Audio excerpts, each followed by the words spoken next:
Hello అండి, hi అందరికీ, welcome back to my channel. చూడండి, ఈరోజు మేము ఫస్ట్ విత్తనాలు స్టార్ట్ చేసినామండి. విత్తనాలు స్టార్ట్ చేసిన రోజు అట్లా ఒక చిన్న బేషన్కు పసుపు కుంకుమ బొట్లు పెట్టుకొని అలా కొబ్బరికాయలు ఊది బస్తీలు అట్లా వేసుకొని వెళ్తాము.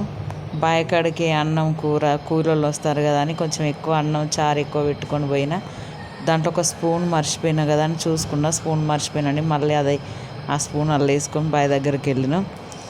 తర్వాతకి అక్కడ నాగలు స్టార్ట్ చేయ ముందుకు కొబ్బరికాయ కొట్టుకొని ఫస్ట్ విత్తనం వేస్తున్నాం కదా, దేవుణ్ణి మొక్కుకొని చెయ్యాలని మా సైడ్ అందరు అట్నే చేస్తారు. అందుకే మేము కూడా ఫస్ట్ దేవుణ్ణి మొక్కుకొని కొబ్బరికాయ కొట్టుకొని స్టార్ట్ చేస్తాం విత్తనాలు.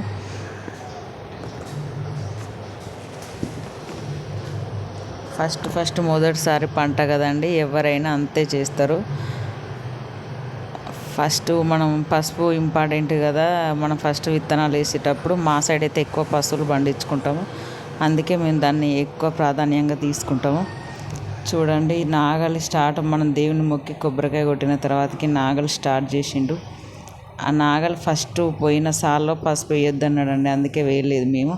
తర్వాత నెక్స్ట్ సాల్ వచ్చింది, అందులో పసుపు వేయాలంటే వేస్తాను.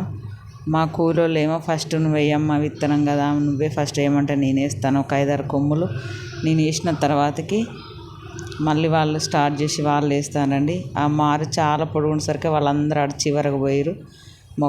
పసుపులో మొక్కజొన్నలు పలసగా వేయాలంటే అక్కడ మా పెద్ద అబ్బాయి ఆ సంచిలో ఉన్న జొన్నలు నాకు టవల్లో పోసిస్తాడు. అవి నేను ఒక్కొక్క గింజ వేస్తాను. ఆ జొన్నలు కూడా నేను వాళ్ళనే వేయమని చెప్పిన, ఎందుకంటే నేను పొద్దున్న దాకా జొన్నలు అవి పనులు చేయలేను. అందుకే వాళ్ళని వేయమంటే వాళ్ళు ఈ జొన్నలు కొంచెం కరెక్ట్ పడకపోతే మీరేమన్నా తిడతారు, మీరే వేసుకోండి అమ్మ జొన్నలు, మేము వేయమని వాళ్ళు పసుపు వేస్తారండి.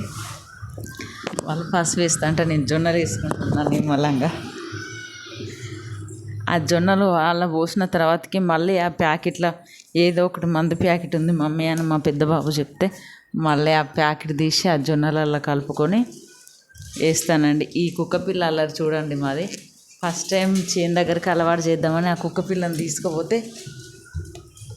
అది చూడండి ఎంత చికాకు చేస్తుందో. ఫస్ట్ టైం కదా చిలకడికి వచ్చి దాని చిలక ఎన్నడు చూడక దుక్కిలా ఎండల సార్ల అటు ఇటు మాతో పాటు అరుస్తుంది, తిరుగుతుంది.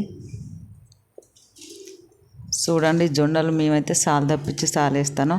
పసుపులు కదా కొంచెం పలసగా వేసుకోవాలండి, లేకపోతే పసుపు ఎక్కువ పండదు. మనం కొంచెం జొన్నలు ఎక్కువైనా కూడా పసుపు పండదండి, అందుకే పలసగా వేస్తాం. అసలు వేయకుండా ఉండొచ్చు కదా అని మీకు డౌట్ వస్తుంది, కానీ కొంచెం మొక్కజొన్న నీడ ఉంటేనే పసుపు నీట్గా మంచిగా వస్తుంది, ఖరాబ్ కాకుండా ఉంటుందని మేము వేసుకుంటాం. చూడండి, ఇప్పుడు ఇక్కడ కనిపించే దుక్కి మొత్తానికి పసుపు వేసే దుక్కి అండి అది.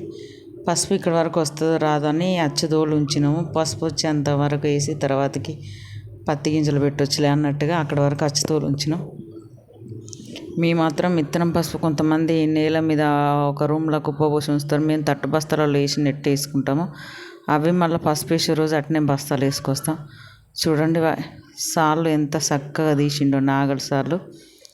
అట్లా స్ట్రేట్గా ఉండాలండి. పసుపు సాలు పట్టేటప్పుడు జాగ్రత్తగా నాగలు మంచిగా దున్నొచ్చిన వాళ్ళే పట్టాలి, ఎందుకంటే అటు ఇటు వంకర పోతే మళ్ళీ నీళ్లు కట్టేటప్పుడు కానీ మందులు పోసేటప్పుడు కానీ పారనాగలు తోలేటప్పుడు కానీ చాలా ప్రాబ్లం అయింది. పసుపు చూడండి, మా దగ్గర మేము 3 ఇంచులు 4 ఇంచులకు ఒక 4 ఇంచుల దూరంలో వేస్తామండి పసుపు. మేము వేసే పసుపు మాత్రం అది దేశవాళీ పసుపు, అది హైబ్రిడ్ కాదు. మాకు హైబ్రిడ్ అంతగా మంచిగా అనిపించలేదు, అందుకే మేము దేశవాళీ వేస్తాను. మా చిన్న అబ్బాయి చూడండి, ఒకసారి నేను పట్టుకుంటే డాడీ నాగలి అంటే వాని చేతికి ఒకసారి ఇస్తే కొంచెం అంత కరెక్ట్గా సాలు రాలేదు. మళ్ళీ వాళ్ళ డాడీ వచ్చి అట్లా కాదులే పసుపు సాలు ఖరాబ్ అవుతుందని తీసుకొని మళ్ళీ వాళ్ళ డాడీని దున్నుడు స్టార్ట్ చేసిండు. మాది నేల ప్యూర్ రాగడి కాదండి, అట్లనే నేల ఎర్రమట్టి కూడా కాదు, మీడియం. అందుకే మాకు మన నేలను బట్టి కూడా పసుపు కొమ్ములు వేసుకోవాలి. చూడండి, లంచ్ టైం అయింది కదా, కూలోళ్ళకి ఆకలి అవుతుందని అన్నం తింటారు. నేనేమో ఇంకొంచెం వేసేది ఉంది కదా, అది వేసి వస్తానని వేసుకుంటున్నా. పసుపు వేసేటప్పుడు పసుపు సాళ్ళల్లో కూడా అడుగుమందు పోయాలండి. అడుగుమందు పోయకపోతే పసుపు మంచిగా ఉండదు. చల్లకుండా పసుపు మధ్య సాళ్ళల్లో చేయితోనే అది చూడండి, మా చిన్న బాబు వస్తాడు అట్లా పోయాలి. చల్లితే అంత కట్టెల మీద పడి ఖరాబ్ అవుతుంది. అందుకనే మేము మాత్రం ఎప్పుడైనా సాలలను పోస్తాం. పిల్లలు స్కూల్ లేదు కాబట్టి పిల్లలు వచ్చి చేస్తారు పని.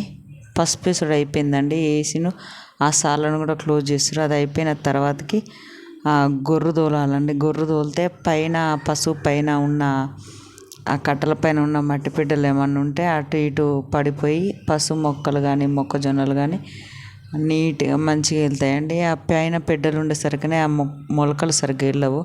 అందుకనే గొర్రు తోలుతాడు. మా పెద్ద బాబు గొర్రు తోలుతాడు. వాళ్ళ డాడీ నాగలు దున్ని కొంచెం ఎండగొట్టినట్టుంది అన్నీ వాడు గొర్రు తోలుతాడు.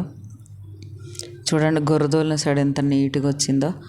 అట్లా ఉంటే మొలిసే మొలకలు ఆ పెడ్డలు తగలకుండా నీట్గా పైకి వస్తాయి. అందుకే పసుపు వేసిన తర్వాతకి ఎవరమైనా మా సైడ్ బుడద గొర్రు తోలుతాం.